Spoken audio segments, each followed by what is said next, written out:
tu sais. C'est ça. Une coupe de course à pied, c'est ça.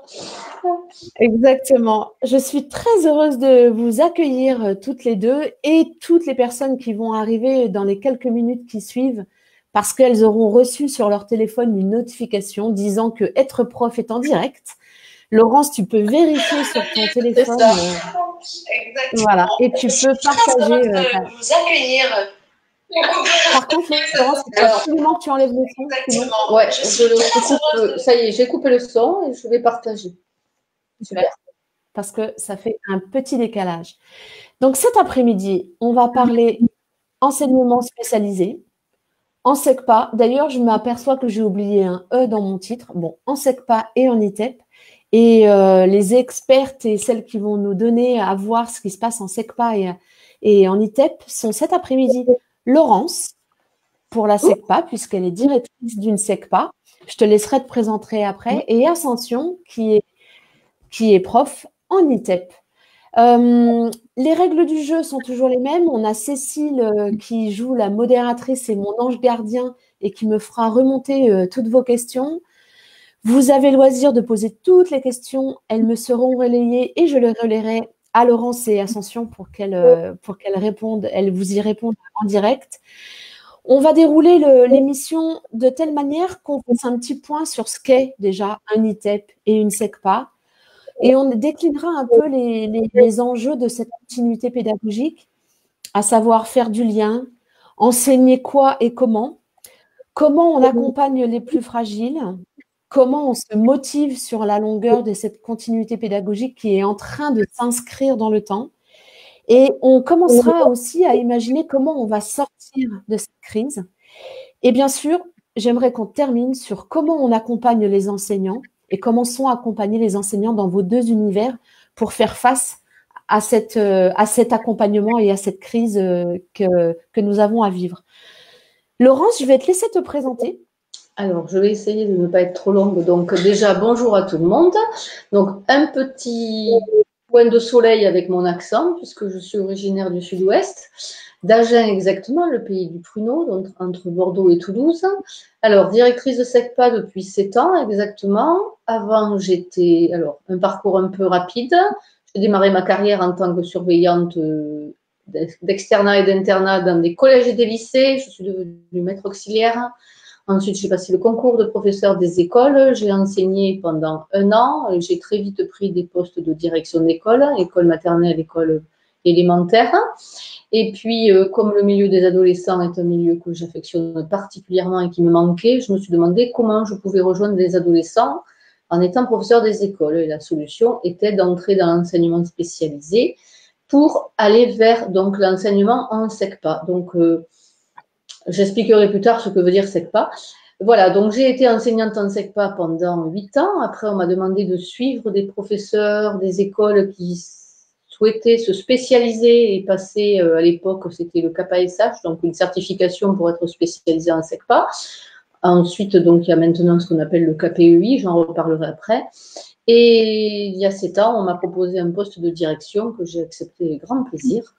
C'était un petit peu un défi, donc j'ai accepté de faire faisant fonction de direction pendant 1 an. Puis après, je suis montée à Paris passer mon diplôme de direction. Nous sommes donc, c'est un diplôme qui nous permet d'être à la fois directrice de SECPA ou directrice d'établissements médico-sociaux, que ce soit IME, ITEP et autres structures. Voilà, et donc je suis redescendue dans mon sud-ouest et puis voilà, je suis actuellement directrice de SECPA depuis 3 ans dans le même établissement. Et pour la petite blague, c'est l'établissement dans lequel j'étais au collège quand j'étais petite. Ah, oui. Donc, je fais une boucle qui se ferme. Pour l'instant, c'est comme ça. Voilà, à suivre pour la suite. J'adore ces retours aux sources. C'est ça. Merci Merci. Merci pour cette présentation, Laurence. Ascension, je te laisse te présenter. Donc, bonjour. Donc, moi, je suis enseignante spécialisée. Donc, j'ai commencé l'enseignement dans l'enseignement ordinaire. Et ensuite, j'ai enseigné pendant 13 ans en IME avec des jeunes de 14 à 20 ans qui présentaient de la déficience intellectuelle moyenne et profonde. Ensuite, j'ai travaillé en 7 ans en ULIS, qui accueille des enfants avec des déficiences dans un collège avec des déficiences légères. et en SECPA aussi pendant 7 ans. Et maintenant, je suis en ITEP, Institut thérapeutique, éducatif et pédagogique. C'est vraiment de la pluridisciplinarité et ça, on y tient. Et parallèlement, je suis formatrice aussi de tout ce qui est problématique d'apprentissage, 10 au potentiel, voilà. Donc, c'est dans le cadre de j'interviens aujourd'hui. Je te laisse du coup enchaîner et présenter ce qu'est un ITEP. Alors, un ITEP, donc un petit peu juste petit chemin rapide, c'est lorsque par exemple dans une école, les enseignants constatent que des jeunes ont des troubles du comportement et que ce n'est plus possible de continuer ainsi. Donc, il y a une équipe éducative et à ce moment-là, on décide d'intervenir, de faire intervenir qui est l'équipe ITEP, où il y a plusieurs pôles et là, il y a quand même une notification MDPH. Il faut un dossier MDPH pour faire intervenir l'ITEP. Hein. Il y a plusieurs possibilités possibles. On constate qu'un élève peut continuer quand même sa scolarité lambda à plein temps, mais qu'il faut quand même l'intervention d'une équipe pluridisciplinaire qui comprend éducateurs, psychologues, orthophonistes et enseignants. Et à ce moment-là, c'est une équipe qui s'introduit au sein de l'école et au sein de la famille, sauf l'enseignant qui ne va pas dans la famille. Et où, donc, on constate que l'enfant peut rester à l'école, mais qu'il a besoin d'une soupape. Donc, il va passer une journée ou 2 journées à l'ITEP. Et à ce moment-là, le travail de l'enseignant va être de faire le lien entre l'enseignant qui accueille l'enfant.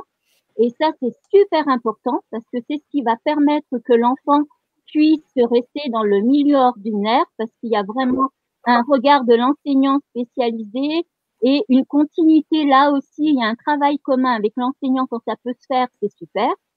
Ou on constate que vraiment l'enfant ne peut plus être à l'école ordinaire parce que là, il faut faire une pause, c'est trop compliqué. Et à ce moment-là, il arrive à l'ITEP à plein temps. Donc, comment ça se passe à l'ITEP? Ils font partie d'un groupe éducatif où il y a des éducateurs, donc à la journée, où ils font des activités, où ils mangent dans le groupe, parce qu'il faut retravailler tout ce qui est socialisation, tout ce qui est éducatif, comment on mange, comment on est avec les autres, comment on joue avec les autres, comment la frustration, on perd, on nous dit non, il y a tout ça à travailler avec ces enfants-là. Hein. Et il y a un enseignant qui est le repère sur ce groupe-là. Il y a un enseignant qui a fait. Alors, on accueille les enfants de 5 à 20 ans. Hein, il faut le dire aussi. C'est ça, oui. Et il y a une équipe donc qui intervient, psychologue, orthophoniste, psychomotricien. Il y a une infirmière parce qu'on a des enfants diabétiques aussi. On a des enfants qui font des crises d'épilepsie. Donc voilà, on a tout un pôle technique. Donc il faut apprendre à travailler ensemble et à combiner tout ça pour que l'enfant se sente épanoui et se sente vraiment en confiance avec l'adulte. Et on prend son symptôme tel qu'il est. Et c'est un lieu vraiment où on accueille son symptôme. Voilà. Donc, super. Avec, voilà. Une équipe pluridisciplinaire. Très bien. Merci beaucoup pour cette présentation. Laurence, je te laisse présenter en quelques mots ce qu'est une SECPA. Oui, alors, SECPA, on s'amuse souvent avec les élèves parce que nous, on dit qu'on ne sait pas lire, hein, on ne sait pas écrire et on ne sait pas comprendre. Voilà, et du coup, on est très secpatique. Alors, tout ça, pourquoi on fait ce genre de jeu de mots? Parce que la plupart du temps, les gens ne savent pas ce que c'est une SECPA. Une SECPA, c'est une section au sein d'un collège. Donc, il n'existe pas une SECPA dans un bâtiment à part. Elle appartient toujours à un établissement qui est un collège. C'est une section d'enseignement général. Ça porte bien son nom. Donc, dans l'enseignement général, il y a toutes les matières que l'on retrouve au collège. Maths, français, histoire géo, sciences, sciences et vie de la terre, anglais, voilà, éducation musicale, arts plastiques, technologie. Et professionnel adapté. Professionnel parce qu'à l'issue de la classe de 4e et de 3e, nos élèves ont une découverte professionnelle et non pas une formation professionnelle. Découverte suppose qu'à travers des champs professionnels, ils vont découvrir certains métiers, mais surtout certains gestes professionnels qui vont les amener à réfléchir à un métier. En quatrième, ils ont 6 heures d'atelier. En troisième, ils ont 12 heures d'atelier. Et adapté, pourquoi? Parce que moi, j'ai l'habitude de dire qu'on prend l'élève dans un état A, et c'est pas péjoratif en soi, un état, c'est-à-dire c'est l'élève, c'est sa personne, c'est lui. Donc un élève qui ne sait rien faire, ça n'existe pas. On est bien d'accord, comme un adulte qui ne sait rien faire d'ailleurs, ça n'existe pas. Donc l'élève, il arrive avec son potentiel, il a certainement perdu beaucoup d'estime et de confiance en lui, et puis après, il est marqué souvent par des histoires personnelles, sociales ou même scolaires qui sont douloureuses. Et on essaye de l'amener à un état B. Et cet état B, il n'est pas forcément le même pour chacun. On essaye de progresser en fonction de ses envies, ses capacités, son projet. Voilà pourquoi on est adapté. Parce qu'on s'adapte. Et le A de adapter, il s'adapte à tout. C'est-à-dire qu'on a une équipe d'enseignants qui est spécialisée, qui sait s'adapter. On sait s'adapter dans la structure, on sait s'adapter administrativement, pédagogiquement, au niveau des horaires si c'est nécessaire. Parce que si on n'est pas capable d'être, flexible, il ne faut pas qu'on soit en enseignement adapté. Voilà. Comment un élève arrive en SECPA? C'est très simple. L'élève, il est souvent repéré à l'issue de l'école élémentaire, souvent à l'issue du CE1, CE2, CM1. Les enseignants spécialisés savent repérer très très vite un élève qui a besoin d'être accompagné. Et les parents font un dossier. Et donc, j'insiste bien sur un point, les élèves qui sont en SECPA ne sont pas en situation de handicap de manière originelle. C'est-à-dire qu'au départ, la SECPA n'est pas faite pour recevoir des élèves en situation de handicap, ce qui veut dire qu'ils n'ont pas besoin d'avoir un dossier déposé à la maison du handicap. Mais il se trouve qu'il y a des exceptions qui deviennent de plus en plus importantes. Et donc, le dossier est déposé, ce dossier est monté par l'équipe qui est à l'école élémentaire. Il passe devant une commission, qui est la commission départementale des enseignements adaptés. Et dans cette commission, on y trouve un inspecteur, des directeurs, des enseignants spécialisés qui vont regarder le dossier et au regard des apprentissages de l'élève vont dire il a la capacité d'entrer en 6e générale ou il a la capacité d'entrer en 6e SECPA. Donc, quand les dossiers sont acceptés, moi je reçois une liste, on me dit cet élève va en SECPA, bon très bien, on a une liste d'élèves. Ce sont des élèves que nous recevons sur l'année de 6e. Et tout au long de l'année de 6e, il y a tout un apprentissage fait par l'équipe enseignante qui va essayer de voir ce qu'elle peut lui apporter comme, on va dire, outil pour voir si cet élève, on arrive à le remettre sur les rails et il peut envisager de reglisser vers le collège général, ou bien si on le maintient en SECPA, et dans ces cas-là, on est obligé à nouveau de refaire un dossier pour permettre à l'élève d'être maintenu ensuite en SECPA de la classe de 5e jusqu'en 3e. C'est-à-dire qu'après, à partir du moment où il est maintenu en 5e, on ne remet pas en question sa scolarité jusqu'à la fin de la 3e, sauf si le profil de l'élève nous fait penser à d'autres structures particulières. Donc, ce sont des élèves qui présentent à la fin de l'année de 3e le certificat de formation générale, qui est l'examen de base qui existe en France, qui permet d'avoir un premier niveau, on va dire, de connaissance. Et de plus en plus d'élèves, nous les présentons au diplôme national du brevet série professionnelle, puisque nous nous rendons compte qu'il y a un écart de compétences entre le CFG et le DNB Pro, et donc ça nous permet de pouvoir être un petit peu plus ambitieux avec nos élèves. Pourquoi? Parce que la découverte professionnelle leur permet peut-être aussi de montrer du potentiel. Voilà. La seule chose que je voulais dire, c'était qu'en SECPA, on travaille comme au collège. Exactement les mêmes matières. Exactement les mêmes fonctionnements qu'un collège. L'élève de SECPA, c'est un collégien à part entière. C'est un élève qui va fonctionner avec les autres. Il n'est pas à part dans un village gaulois, comme j'ai l'habitude de l'appeler. La SECPA n'est pas un village gaulois au milieu d'un établissement, même si c'est souvent le cas, malheureusement, par une configuration des espaces et des locaux. Voilà, mais ça, on pourra en discuter à un autre moment. Super, voilà, très bien. Si, juste une précision, nous avons de plus en plus d'élèves en situation de handicap, comme me disait Ascension, donc qui ont fait un dossier MDPH. Nous en avons pour 2 raisons, à hauteur de 25 à 30% souvent dans les SECPA. Pour quelles raisons nous en avons autant de plus en plus? Parce qu'il y a de moins en moins de possibilités d'accueil dans les instituts médico-éducatifs et dans les CITEP, qui deviennent des systèmes ouverts de soins adaptés, surtout dans les structures scolaires, et qui fait qu'on se demande si on n'en aura pas plus à terme, puisque de plus en plus de structures ferment. Et on se pose la question à l'heure de l'école inclusive. Voilà. Oui, tout à fait. Détail, qui n'est pas un détail. Qui n'est pas un détail, exactement. C'est ça. On voit bien, de par vos deux présentations, il y a l'idée d'adaptation qui est très présente et l'idée quand même d'élèves ou de personnes, j'aurais envie de dire, d'enfants fragiles qu'il faut accompagner. Et du coup, la thématique du jour, de savoir comment finalement vous avez réussi à enclencher cette continuité pédagogique avec des établissements peut-être qui sont fermés. Est-ce que l'ITEP dans lequel tu travailles, Ascension, est complètement fermé? Oui, il est complètement fermé, mais depuis qu'on a eu justement la note que les écoles fermaient, évidemment, nous aussi. Voilà, d'accord. Hein, même l'internat? Même l'internat. Oui. Même l'internat, ok. D'accord. Donc, on imagine aussi toutes les problématiques de ces enfants qui retournent chez eux dans des contextes qui sont parfois vraiment pas simples à vivre. Donc, du coup, merci pour cette mise en contexte. On va commencer à rentrer dans le vif du sujet et avec la première problématique qui est comment vous avez réussi à enclencher le lien et maintenir le lien avec les élèves. Donc, on peut commencer. Laurence, comment dans ta SECPA, vous vous êtes assurée de maintenir ou d'établir le lien avec vos élèves? Alors, juste pour répondre à Ascension, ça rejoint la continuité pédagogique, tous les ITEP ne sont pas fermés. En fonction des situations et en fonction en France des situations d'élèves, les ITEP font le choix de rester ouverts, mais ne peuvent accueillir que 3 ou 4 enfants, justement, dont la problématique à l'extérieur serait trop compliquée. Et pour des questions de sécurité et d'environnement, ouvrir la structure avec un personnel minimum pour essayer d'assurer en tout cas l'encadrement de ces jeunes. Voilà, je dis ça parce que c'est le cas d'un de mes élèves dans ce cadre-là. Alors, continuité pédagogique en SECPA, la première chose de toute façon qui reste à faire, c'est de maintenir le lien. Nos élèves, ils sont sensibles à un lien.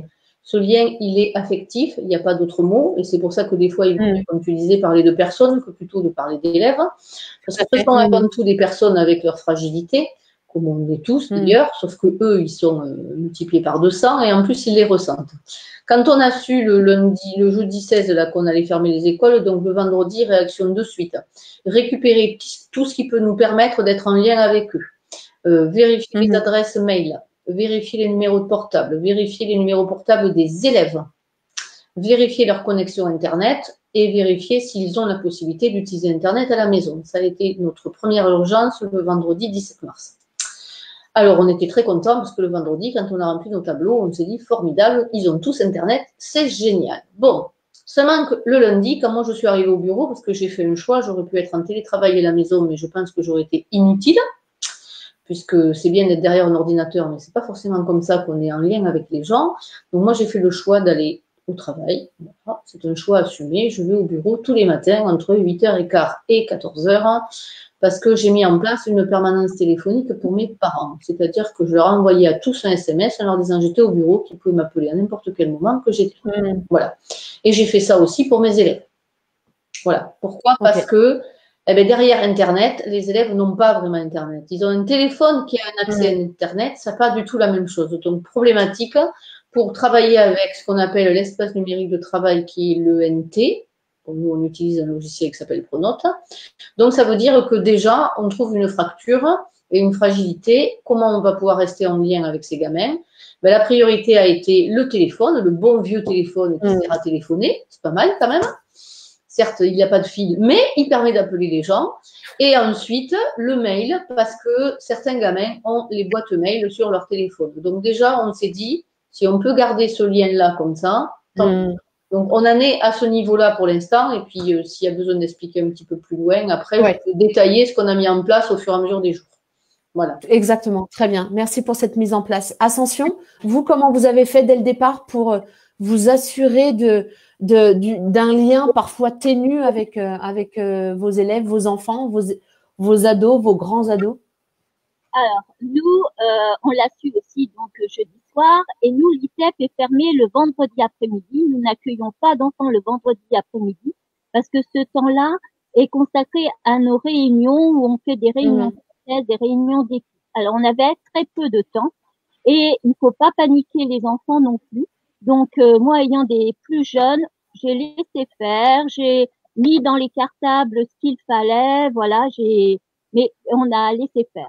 Et nous, on est revenu le lundi dans notre établissement scolaire, mais on avait comme consigne, parce que nous, même si on est éducation nationale, on dépend de l'institution quand même, et il y a une directrice et on doit quand même obéir aux instances, voilà, de l'ITEP. Et le lundi matin, on nous a dit, eh bien, vous n'avez plus le droit de rester ici, il faut que vous rentriez chez vous, et donc emmenez tout ce dont vous avez besoin pour continuer à travailler. On vous autorise à emmener tout ce qu'il faut.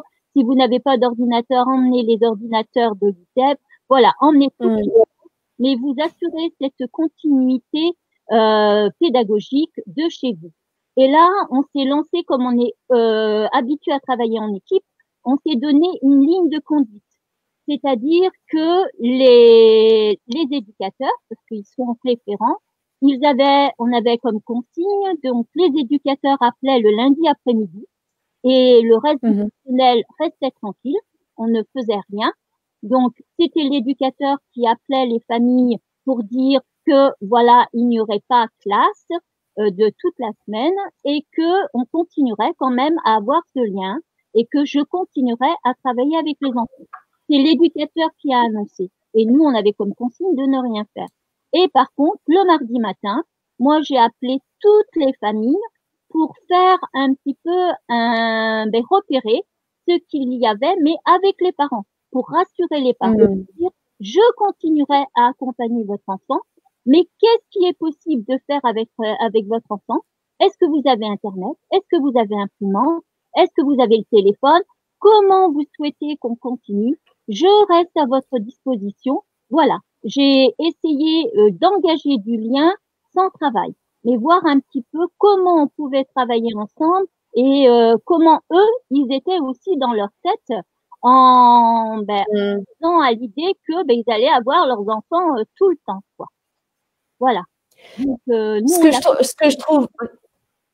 que je trouve impressionnant en vous écoutant toutes les deux, finalement, c'est que de travailler dans le spécialisé pose d'emblée le fait que vous avez une adaptabilité et une agilité qui fait que, je ne dis pas que ça a été simple, mais pour vous, finalement, d'appeler chaque parent, d'appeler chaque famille et de dire, OK, vous en êtes où? Qu'est-ce que je fais avec ça? Qu'est-ce que je ne peux pas faire avec ça?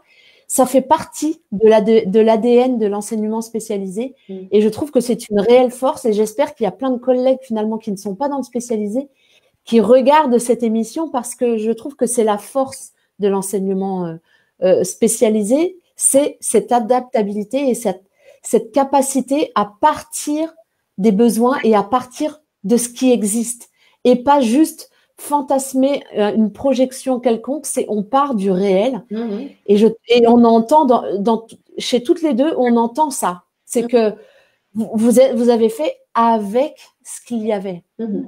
On fait avec ce qu'il y a et puis c'est surtout qu'après, souvent, les élèves, les ados nous amènent des solutions aussi eux-mêmes, quoi.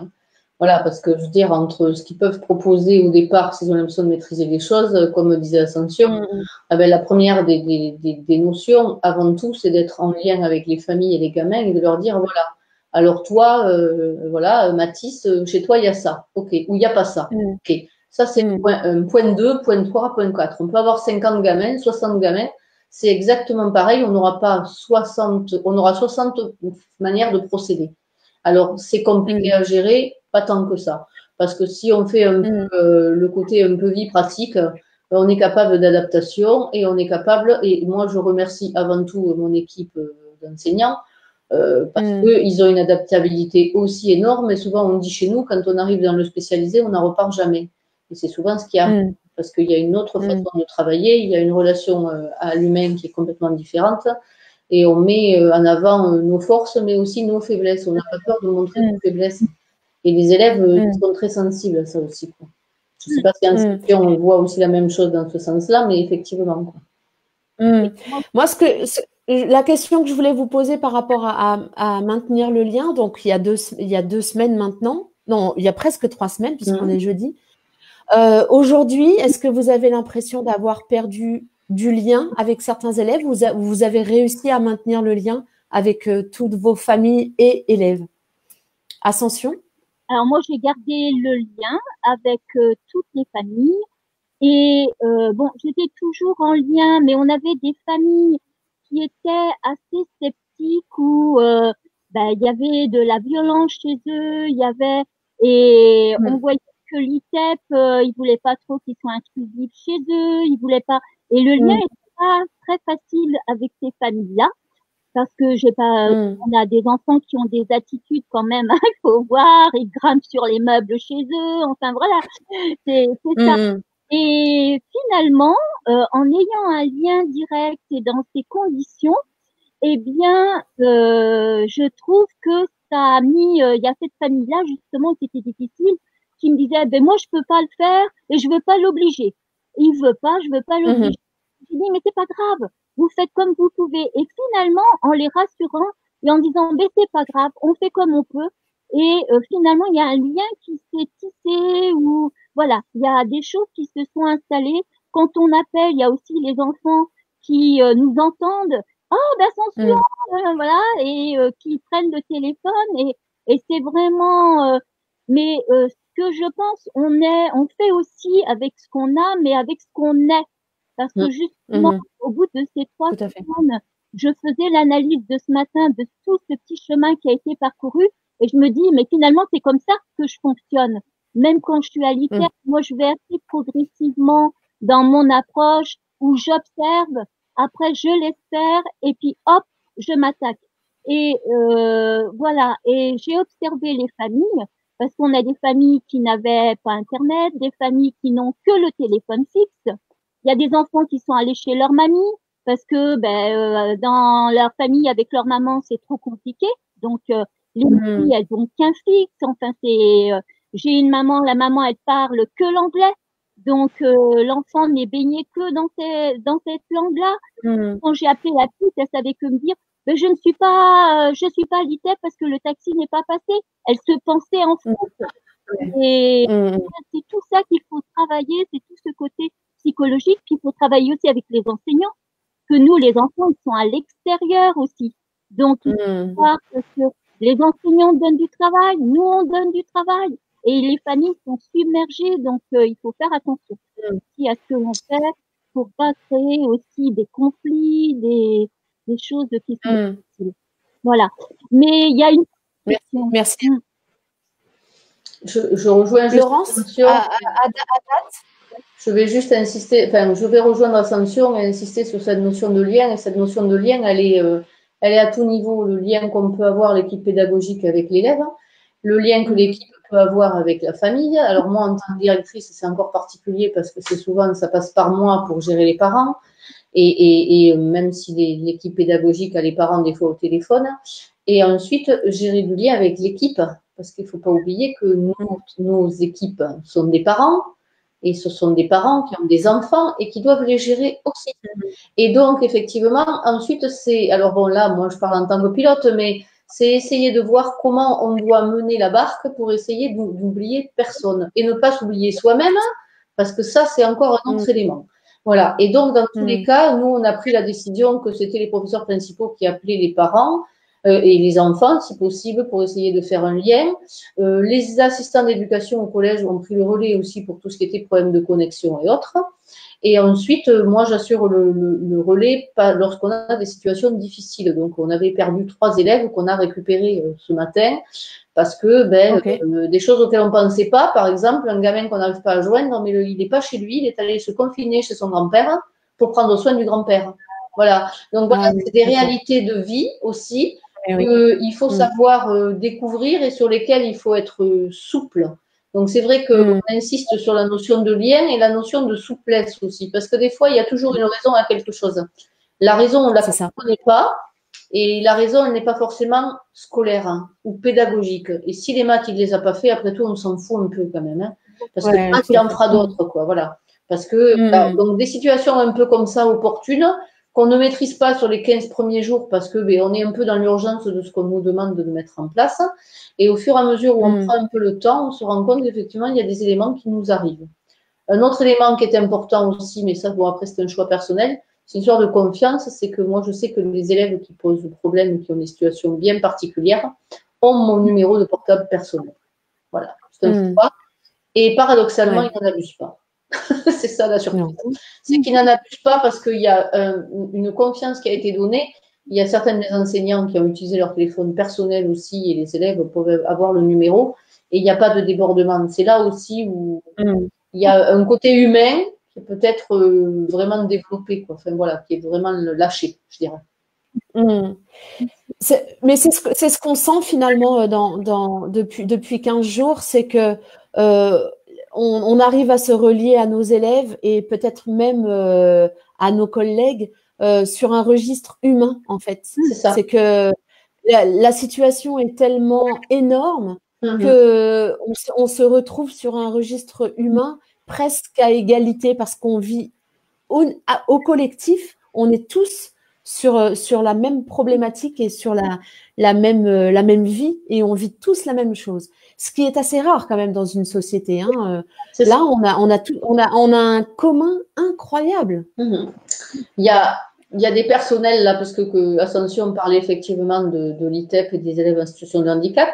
Il y a des personnels pour lesquels des fois on a un petit peu oublié leur rôle aussi. Ce sont les AESH, c'est-à-dire les assistantes, les auxiliaires des élèves en situation de handicap, qu'on n'a pas forcément mis dans la boucle du relationnel parce que souvent on leur demande d'être on va dire, dans le couloir, quoi, un petit peu, c'est bête à dire, mais c'est un peu ça. Et dans certaines écoles, on leur dit surtout ne contactez pas les professeurs ou les élèves, c'est nous qui le ferons. Et souvent, par retour, en tout cas de ce que j'ai pu avoir, moi, de certaines membres des équipes, elles disent, nous aussi, on a peut-être notre rôle à jouer dans cette situation-là. Et elles sont aussi dans l'enseignement ou adapté ou en situation de handicap, enfin, dans l'inclusion en tant que telle. Et bon, l'expérience nous fera peut-être réfléchir à leur place, aux places qu'elles méritent dans les équipes, quoi, dans tous les cas. Ce que j'ai entendu aussi de toutes les deux de votre premier témoignage, c'est que finalement, pour vous, 2 semaines, c'est pas énorme que de laisser ce temps-là pour que les choses s'installent et que le lien s'installe. Et du coup, on va pouvoir passer au deuxième point en termes d'apprentissage et de continuité pédagogique. Qu'est-ce que vous avez installé, Laurence, les personnels de ton équipe, Ascension dans votre équipe, au niveau pédagogique, est-ce que vous avez installé des choses ou pas? Est-ce qu'il est trop tôt? Et comment vous l'avez fait? Ascension, Laurence, vas-y, je t'en prie. Bon, alors, moi, dans mon équipe, on a un outil qui s'appelle Pronote, qui est le logiciel interne de l'établissement, qui permet de faire du lien direct. Donc, c'est la première chose que nous avons utilisée pour les élèves qui avaient une connexion Internet, évidemment. Donc, il y a ce qu'on appelle sur l'outil Pronote un cahier de texte. Donc, les professeurs mettent les cours en direct dessus, les cours écrits, pardon, les pièces à joindre. Le travail de fait avec une consigne, on va dire, un petit peu plus détaillée pour permettre aux élèves déjà de pouvoir s'approprier ces documents-là. Ensuite, nous avons utilisé, toujours pour les élèves qui ont Internet, la classe virtuelle du CNED, la classe à la maison. Alors, les personnels étaient rebutés tous un peu, pensant que c'était une usine à gaz et compliqué d'utilisation. Puis, en fait, on se rend compte que non, c'est assez simple. Moi, je les utilise aussi pour mes réunions d'équipe, pour les réunions de direction, pour des réunions, pour faire du lien avec les personnels. Les collègues ont commencé à la SECPA et ça marche plutôt bien. Et pour les élèves qui n'ont pas de connexion, alors la problématique en termes de pas de connexion, elle est à 2 niveaux. C'est-à-dire qu'on a des gamins qui sont absolument pas avec un accès Internet, mais ça, c'est très, très peu. Ils ont malgré tout un petit accès Internet sur le téléphone. Donc, les classes virtuelles fonctionnent sur le téléphone, donc on espère avoir un maximum d'élèves. Sinon, on a mis en place un système d'envoi de travail papier, qui est un travail colossal. C'est-à-dire que pour les enseignants, ils m'envoient les documents sur mon mail que j'imprime, je les imprime pour le nombre d'élèves qu'il faut. Tous les enseignants du collège y participent, puisque là, dans une SECPA, il y a aussi des enseignants d'art plastique, d'éducation physique, d'éducation musicale, d'anglais, voilà, qui interviennent aussi au sein de la SECPA, enfin, en tout cas au sein de la mienne. Et on essaie d'envoyer toutes les semaines des documents papier. Et les élèves ont pour moyenne de retour, alors soit une capture d'écran avec leur téléphone, ils peuvent photocopier le document qu'ils ont complété et ils peuvent l'envoyer par mail à leur enseignant. ou par capture d'écran. Et ensuite, ils peuvent aussi déposer dans la boîte à lettres par retour, voilà, en se déplaçant s'ils ne sont pas trop loin de l'établissement. Dans la boîte aux lettres, on a pu récupérer quelques documents que nous, ensuite, on scanne et qu'on envoie au professeur. Ou si on connaît l'adresse des professeurs, on va la mettre dans leur boîte aux lettres si on peut. Voilà, si on a cette facilité-là. Toujours avec un suivi téléphonique hebdomadaire pour être toujours plus près du gamin s'il n'a pas compris quelque chose. Ça, c'est avant tout ça. Parce que envoyer des documents, c'est bien, mais à condition qu'ils soient exploités avec une présence, je veux dire, téléphonique, orale, enfin, quelle qu'elle soit, mais un lien direct avec les enseignants. Très bien. Merci beaucoup pour cette présentation. Ascension? Alors moi, je suis partie, je me disais, pour pas que tout soit perturbé de ce qu'on faisait en classe et de ce qu'ils connaissaient. Donc moi, j'ai dit, nous, on travaille beaucoup sur le repérage dans le temps. J'ai dit, écoutez, vous avez des vieux calendriers, eh bien, découpez les étiquettes des jours, des mois, des nombres et qui continuent à mettre la date, qui continuent à se repérer dans le temps. Et moi, je travaille beaucoup, tous ces enfants-là, c'est le faire qui fonctionne. Ils aiment être en action. Et moi, je travaille beaucoup de fiches de lecture de recettes, cuisine, on cuisine ensemble. Et à partir de ces fiches de recettes, on repère le nom, on repère le verbe, et on repère les images à mettre dans l'ordre, enfin parce que j'ai plein de niveaux. Donc j'ai autant un enfant qui fait plus qu'un enfant qui est en apprentissage d'un autre niveau. Et donc on est parti de là, j'ai donné à tout le monde une fiche recette des crêpes. Je me dis tout le monde a de la farine, du lait, des œufs, et ça permet d'avoir du lien avec les parents. Et à partir de là, donc, on a fait un petit travail. Moi, je fais de la brain gym, donc je leur ai mis des petits sites pour ceux qui avaient, pour faire de la gym, pour faire des bricolages, pour faire plein de petites choses qu'on pouvait faire. Et je suis partie de là. Après, il y a des familles, bon voilà, qui n'ont pas accès à Internet. Et il y a eu l'émission Lumi et à la télé sur F4. Et je me suis dit, au moins tout le monde à la télé. Et je suis partie de là et j'ai dit aux familles, eh bien, ce serait bien de regarder et j'ai construit des fiches à partir de là. Vraiment, et en continuant quand même mes petites idées de bricolage. Enfin, j'envoyais plein de petites idées et je disais, voilà, vous faites ce que vous pouvez avec ce que vous avez et vous servez, quoi. Et je me suis rendu compte, parce que moi, je téléphone 2 fois par semaine. Et bon, je le fais avec mon téléphone personnel, mais là, c'est pareil, hein, il n'y a pas d'abus, il y a rien du tout. Hein. Et je me suis rendu compte que finalement, les familles, elles faisaient un petit peu comme elles pouvaient, mais aussi en donnant d'autres outils et quelquefois du travail qui n'était pas forcément, à mon sens, approprié, mais je laissais faire. J'ai laissé faire parce que je me suis dit, voilà, faut qu'on apprenne à voir ensemble, il faut si je rentre dedans tout de suite, là, ça va pas fonctionner. Donc, j'ai laissé. Et cette semaine, on est à la 3e semaine et j'ai repris un petit peu en disant, eh bien, ce serait bien que quand même l'enfant continue à écrire parce que quand ils arrivent à l'ICEF, ils ont beaucoup de mal en écriture. Continue à lire, mais lire, c'est aussi comprendre.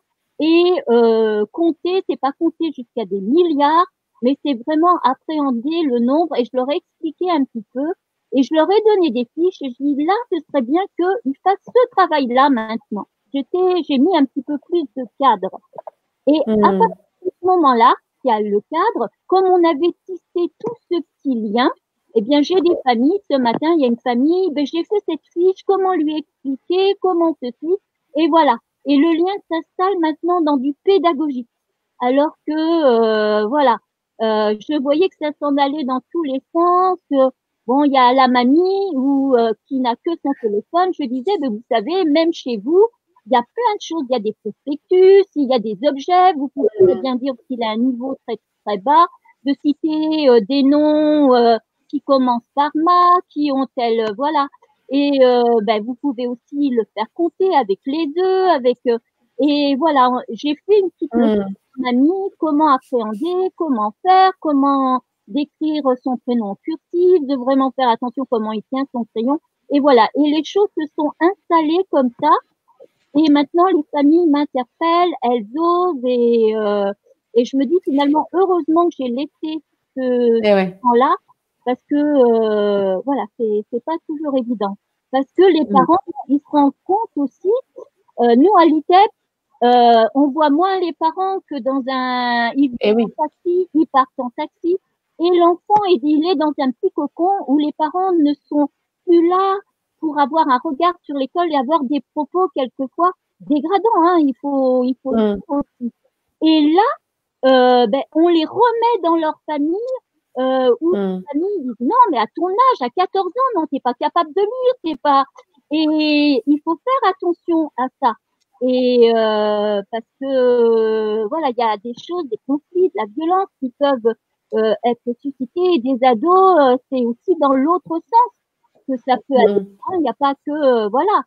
Et donc il faut faire très attention à ça. Et nous, on continue cette continuité en équipe aussi, c'est super important. Où dès qu'on contacte une famille, on envoie des mails, on s'appelle. Il y a le chef de service qui nous appelle aussi parce que le premier mot, est-ce que tu sens cette famille en souffrance? C'est ça. Nous, notre objectif, c'est quand on téléphone, est-ce qu'on perçoit quelque chose chez l'enfant? L'autre jour, j'ai un enfant, quand j'ai dit, bon, allez, à plus tard, je t'appellerai en fin de semaine. Ah oui, j'ai senti une certaine tristesse. Voilà, il y a toutes ces petites choses. Tu me manques, qu'est-ce que ça veut dire? Tu me manques. Je m'ennuie, qu'est-ce que ça veut dire? Je m'ennuie. Voilà, c'est tout ça qu'il faut décrypter. C'est voilà, et le lien entre nous.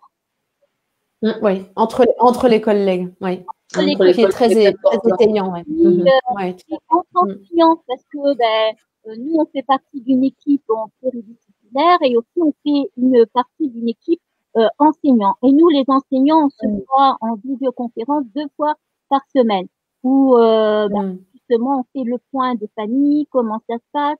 Et nous, nos interrogations, justement, de ne pas engendrer trop de conflits, trop de violence.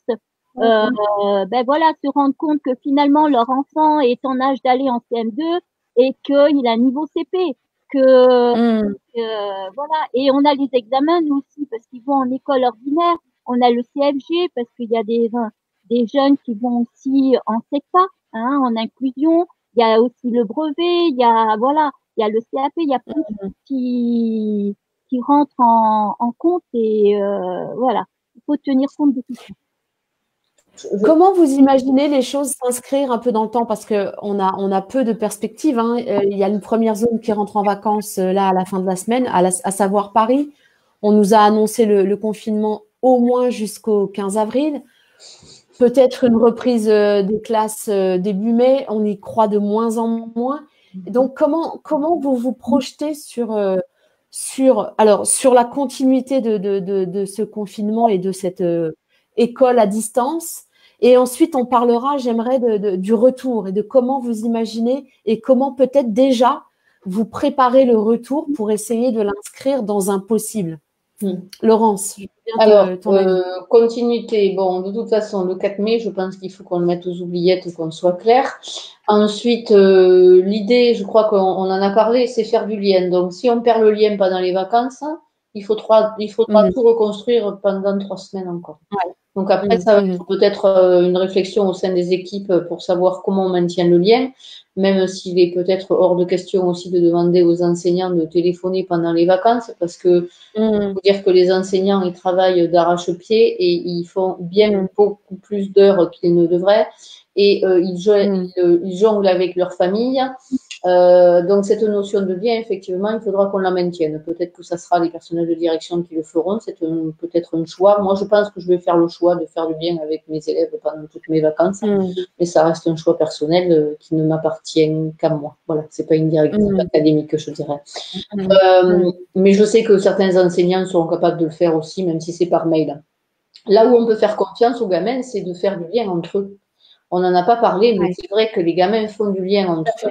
Et moi, je me sers, entre guillemets, j'aime pas ce mot, mais je me sers des gamins qui sont demandeurs. Alors souvent, ce sont des gamins qui font délégués de classe, qui sont déjà, on va dire, avec des rôles très, très marqués dans les établissements, qui sont au conseil de vie collégienne, par exemple, voilà, à la commission des menus, ou qui sont engagés à demander, qui osent demander. et qui sont porteurs des fois de réponses toutes simples. Madame, est-ce que vous voulez que Madame? Donc, ils utilisent le mail, mon mail pro, ils m'envoient un message, je leur demande de faire le lien avec les autres. Et en fait, ça rejoint un peu ceux qui n'ont pas de connexion Internet. Des fois, ils habitent le même quartier, des fois, ils habitent pas trop loin, voilà. Et ils arrivent, voilà, à trouver des moyens pour faire des échanges. Ils s'appellent entre eux s'ils peuvent. Voilà. Un autre moyen qui est intéressant pour faire du lien, même pendant les vacances, c'est le SMS. Moi, je leur envoie un SMS toutes les semaines, enfin, toutes les semaines. Tous les 3-4 jours. J'envoie un SMS avec une phrase. Peut-être qu'un jour, ils feront la collection des phrases. Mais comme je suis très branchée développement personnel et un peu outil bizarre, comme ils disent, outil bizarre, eh ben, je leur envoie une petite phrase bizarre. Voilà. Alors, ma phrase, c'est oser sortir de sa zone de confort. Et voilà. Et donc, je pense qu'une petite phrase de temps en temps pour essayer de leur dire on est là, on pense à vous et on ne vous oublie pas. C'est une manière aussi peut-être de les engager à garder confiance parce que on a insisté sur ce lien avec les familles. Moi, la plupart du temps, quand j'échange avec les parents, on parle du pédagogique un quart d'heure, on parle 20 minutes de la situation, quoi. Et de la peur qu'elle a engendrée et du climat que ça procure. Voilà, dans des familles comme les Ascensions, il y a des difficultés parce qu'il y a un seul ordinateur, une seule connexion Internet pour 3 ou 4 gamins. Comment fait-on pour gérer ça au quotidien? Alors, avec l'avantage, c'est que dans cette situation, ça rapproche aussi les parents des enfants, que des parents qui sont confinés à la maison prennent plus de temps pour faire des choses, comme disait Ascension aussi, cette notion de faire qui est hyper importante. Donc, les mamans nous traduisent souvent qu'il y a beaucoup de cuisine faite avec les filles, les garçons, voilà. Il y a du bricolage pour les enfants qui ont la chance d'avoir un jardin, mais ils n'ont pas tous la chance d'avoir un jardin. Voilà. Alors, penser à l'après, sincèrement, je ne sais pas si on y pense encore. Je pense qu'on a tous à l'état d'esprit qu'on espère que ça nous ait bougé le cerveau et que ça nous ait fait comprendre que, justement, le lien humain, l'outil numérique reste un outil. Mais le lien humain, c'est l'essentiel, quoi. Alors, on va peut-être se resservir des téléphones pour s'appeler et entendre les voix des gens, plutôt que d'envoyer des SMS qui sont anonymes. Peut-être qu'on va utiliser les réseaux sociaux, mais on mettra la vidéo, comme ça on sera content de se voir, parce qu'on aura passé une période où on ne pourra pas s'approcher. Peut-être qu'on sera capable de faire plus de câlins et d'embrassades parce qu'on se rendra compte que, comme on ne peut pas là, actuellement, mais peut-être que c'est une meilleure moyenne. Des fois, un câlin, c'est peut-être meilleur que 3 phrases. Je ne sais pas, mais j'espère en tout cas qu'à ce niveau-là, on puisse avoir réagi humainement. Voilà, c'est ça. Humainement, voilà. On l'espère en tout cas, mais on pourra développer tout ce qui est justement émotionnel et comportemental, je pense, à la sortie de ça. C'est les meilleurs atouts pédagogiques qu'on puisse avoir, je crois, moi. Voilà, ça reste très personnel aussi, mon propos. Oui, mais très bien. Même s'il est personnel, on peut aussi l'entendre. Et je trouve qu'il est assez intéressant d'entendre ou des collègues ou des personnels de direction avoir ce type de discours. Je trouve que ça remet un peu l'humain au centre de la place et c'est assez intéressant. En parlant de lien, et c'est plutôt dédié à toi comme question, Ascension, est-ce que le lien avec les collègues dans des inclusions s'est fait ou pas? Oui. Vous avez, oui. Oui.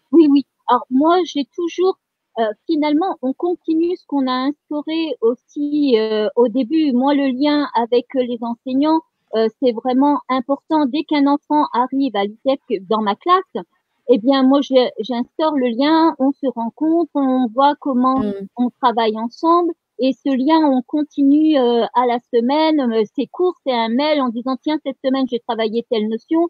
Est-ce que tu peux revoir ça? Est-ce que voilà. Et nous, on est dans l'apprendre autrement quand même dans le spécialisé. C'est vrai qu'on n'a pas des programmes. Il faut vraiment que l'enfant avance. Et on utilise des moyens vraiment de manipulation, vraiment d'autres outils de contournement. Et on continue ce lien. Et évidemment, là, c'est essentiel de continuer ce lien parce que, comme je disais tout à l'heure, il y a des familles qui disent, ben oui, l'enseignante nous envoie du travail, vous nous envoyez du travail, et ils sont un petit peu submergés. Donc, il faut faire attention à ça.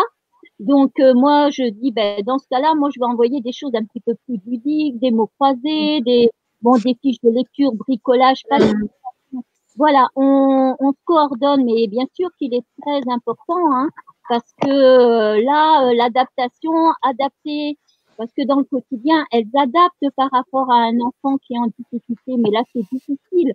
Comme je disais tout à l'heure, elles passent beaucoup de temps déjà avec leurs élèves, donc un enfant différent, ben, il faut les accompagner à ça aussi. Donc, Tout à fait. je suis présente, hein, on s'envoie des messages, on s'appelle, voilà, c'est vraiment un travail de lien qui se fait. Pour rappeler la notion de lien aussi, c'est que moi, je suis admirative de toute l'ingéniosité que les équipes mettent en place pour trouver des outils, pour trouver des activités à proposer aux gamins, justement parce que il y a cette distance, cette non-possibilité de pouvoir les accompagner de près. Et franchement, enfin, je veux dire, voilà, ça crée aussi effectivement du lien entre enseignants, de disciplines différentes aussi. Et donc ça, c'est très intéressant aussi. Et j'espère qu'à la sortie, ben, justement, cette richesse-là, on pourra la continuer. Voilà, parce que ça fait émerger les potentiels de chacun, que ce soit du point de vue des élèves, du point de vue des enseignants et de nous-mêmes d'ailleurs, de toute façon, enfin de nous tous, hein, quel que soit le rôle qu'on ait, parce que c'est pas, enfin c'est pas, je pense pas que c'est pas notre position qui est importante, c'est comme disait Ascension tout à l'heure, c'est la personne que nous sommes, hein, avant tout notre personnalité, notre façon d'être, qui font émerger, on met tout en œuvre pour essayer de faire au mieux. Et je crois que, j'espère en tout cas qu'à la sortie, c'est ça qu'on verra, que tout le monde a fait au mieux. Voilà, au moins on rejoindra un accord Toltec, c'est faire de son mieux avant tout. Voilà, c'est ça. Tout à fait, mais c'est vrai que c'est ce qu'on sent, et de toute manière, c'est ce qu'on sent se dessiner dans les différents entretiens que j'ai avec les collègues, avec d'autres personnes, avec des psychologues. Il y a ça qui ressort très très fort, c'est cette histoire de lien, et que certes, il y a des apprentissages à enclencher ou à entretenir, mais que finalement, ce qui va ressortir de tout ça, ce qui devrait ressortir de tout ça, c'est ce lien, et que après, on ne pourra plus faire classe de la même manière, c'est sûr. De la même manière. Il y aura un avant et un après. Alors, on ne sait pas exactement comment il va se dessiner, mais n'empêche qu'on sent que le lien qui s'instaure différemment va forcément s'inscrire différemment dans la réalité de l'école, dans les murs, du coup. Oui, puis on se rendra compte aussi que tout est source d'apprentissage, c'est-à-dire que c'est pas parce qu'on n'apprend pas de la manière institutionnelle comme elle était présentée avant. On va le voir d'ailleurs au travers des examens, puisqu'on s'attend à ce que tous les examens soient modifiés, décalés ou allégés, ou peu importe, puis après tout, peu importe. L'idée, c'est que de toute façon, les gamins sont aussi dans cette notion d'apprendre. Après, bon, ceux qui n'étaient pas motivés, ben, des fois, le fait de ne plus être dans un cursus ou un système trop fermé leur permet d'exister aussi, et leur donne de la place. Et on peut les entendre d'une autre manière aussi, c'est ça qui est intéressant. Nous, je le vois au collège, nous, des gamins qu'on pensait avoir perdus sont peut-être ceux qui sollicitent le plus d'aide à ce moment-là, parce qu'ils ont l'impression d'avoir de l'aide, comment dire, individuelle, et ils ne sont pas 28 dans une classe. Donc, le fait d'avoir son prof au téléphone, c'est peut-être là où c'est un moyen de le raccrocher, le gamin. Enfin, voilà. Des gamins qu'on pensait super studieux, eh ben, je ne vais pas dire on les perd, mais on voit que là, ils ont besoin d'un moment à eux, ils en ont ras-le-bol, quoi, en fait, clair.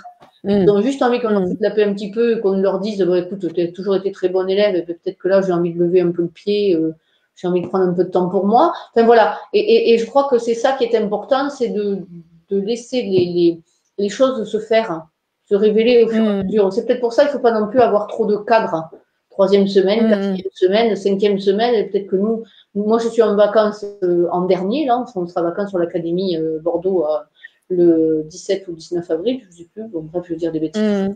Bon, on sera les derniers, mais peut-être qu'on aura fait 5 semaines de confinement en étant dans une continuité scolaire. Eh ben, peut-être qu'on sera surpris de voir ce qu'on fait en 5e semaine et qui n'aura rien à voir avec ce qu'on faisait en 2e semaine, par exemple. Oui, tout à fait. On sent finalement que les choses se construisent semaine après semaine, mais que la pierre angulaire, c'est le lien. Et que le besoin d'aujourd'hui n'est plus forcément… ne sera peut-être pas le besoin de demain et que finalement, la grande capacité qu'il faut se découvrir, c'est cette agilité et cette adaptabilité. C'est ça. Mais je crois qu'on l'a tous. Hein. Après, des fois, on est un petit peu coincé par les systèmes dans lesquels, quoi, voilà. Ascension parlait de programme à un moment donné, effectivement, quand on en a moins, et on est déjà moins sclérosé, quoi. Voilà. Donc, on peut avoir une liberté pédagogique et un peu d'invention pédagogique, je dirais. Voilà. Tout à fait, ouais, tout à fait. Il y a Marjorie qui dit quelque chose d'intéressant, qui dit soyons réalistes, on perd quand même quelques-uns en route. Moi, ça m'évoque quand même, on en perd, mais finalement, est-ce qu'il n'était pas perdu? C'est-à-dire que quand on est à l'intérieur des murs, on a l'impression de maintenir les choses et on a l'impression qu'ils sont là, mais peut-être que finalement, c'est juste c'est une loupe grossissance de ce qui existait dans les murs. C'est un regard personnel. Hein. Je ne l'établis pas comme étant la vérité, mais je veux bien votre regard par rapport à ça. Parce qu'il y a une culpabilité, oui, une sorte de culpabilité en disant mince, on en a perdu, mais est-ce que finalement, est-ce qu'on les a vraiment perdus? On pense les avoir perdus physiquement, mais est-ce que finalement, c'est pas juste révélateur de la distance qui existe, même quand on est dans les murs de l'école? Ouais, au sein d'une classe, au sein de l'école. Est-ce qu'on les a vraiment perdus? On ne le saura que quand on rentrera, déjà, parce que des fois, ils peuvent revenir. Et puis, il y a des élèves, quand ils n'ont pas ce cadre sécurisant de l'école, ils sont un peu perdus. Il peut y avoir cette option-là, mais ça, on n'est pas sûr. Après, comme tu disais, effectivement, il y a des gamins qui sont déjà en décrochage scolaire, y compris ça de plus en plus tôt, d'ailleurs, et le décrochage s'accentue de plus en plus aussi. Voilà. Mais est-ce que derrière ça, ils vont pas se forger d'autres aptitudes? On n'en sait rien. Après tout, elles sont peut-être pas scolaires, mais après tout, ils peuvent se forger une certaine force de gestion de la situation ou autre, ou émotionnelle, voilà, on ne peut pas le savoir. Et après, de toute façon, on sait que chaque année, on en perd quelques-uns. Est-ce qu'on en perdra plus? C'est là la question. Je suis pas sûre. Oui, tout à fait. Sincèrement, je ne suis pas sûre. Ouais. Mais ce que tu dis, finalement, c'est qu'on pourra vraiment en faire le bilan au retour. C'est là qu'on comptera nos poussins, quoi. Voilà. Et effectivement, Marjorie dit on les a perdus on a perdu le lien, la communication. Il n'y a pas de communication, donc c'est vrai que le silence installé doit être source de beaucoup de questions et d'inquiétudes pour les équipes, très clairement. Merci beaucoup. J'aimerais qu'on termine sur finalement les points forts, enfin en tout cas les points qui vous semblent forts à conserver dans l'accompagnement des enseignants et l'accompagnement des équipes. C'est-à-dire toi, Laurence, dans ton rôle de pilotage, et Ascension, dans ce que vous avez mis en place dans vos équipes, qu'est-ce qui vous semble vraiment important pour pouvoir tenir sur la longueur et que cette épreuve puisse être source d'apprentissage et de construction pour l'après? Moi, je dirais leur faire confiance avant tout. Les enseignants, ils ont des atouts et des potentiels énormes, et c'est leur faire confiance et leur montrer qu'on est là pour eux. Voilà, en n'oubliant pas deux paramètres. D'abord, on a affaire à des personnes avec des contraintes familiales, des contraintes émotionnelles aussi, parce qu'après tout, on pourrait leur demander comment ils la vivent aussi, la situation. On leur demande de faire classe, c'est d'accord, mais bon, quand ils se lèvent à 7 h le matin, est-ce qu'ils ont envie de faire classe? Est-ce qu'ils sont en capacité d'eux? Ils peuvent être avec un environnement qui a perdu un être cher, qui a quelqu'un de malade, ils ont de la protection à avoir vis-à-vis de leurs parents, enfin, j'en sais rien, quoi. Donc, on est des êtres humains. Tout à fait. Et donc, souplesse. Voilà, c'est ça. Confiance, souplesse. Essayer voilà, et ça rejoint un peu ce que tu disais, une adaptabilité. Je veux dire, voilà, il faut enlever la casquette un peu et puis se dire, voilà, voyons ce qui fonctionne, restons positifs, qu'est-ce qui marque?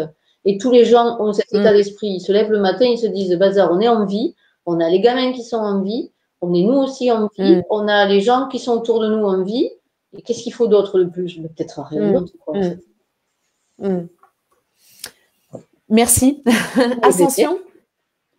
Alors, ce qui est fort, c'est ce lien. Et moi, je me pose la question, et ce qu'il faudra faire attention aussi, c'est bien quand les enfants reviendront, de faire attention aussi aux familles, parce qu'ils ont vécu plusieurs semaines avec les enfants. Tout à fait. Nous, on a des enfants, parce que apprendre, c'est aussi se séparer, hein, c'est vraiment ça.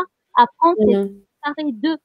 Et là, ils ont été confinés pendant plusieurs semaines, tous ensemble. Et là, il va falloir se reséparer, refaire confiance à des professionnels. Et il faudra faire attention quand même à ce lien.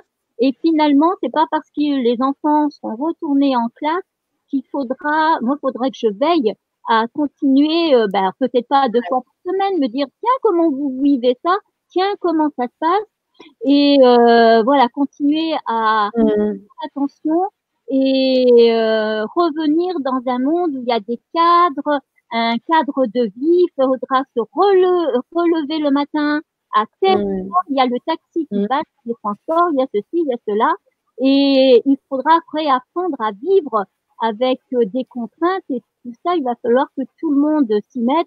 Et les familles qui sont fragiles, il va falloir les accompagner aussi, et il faut faire attention.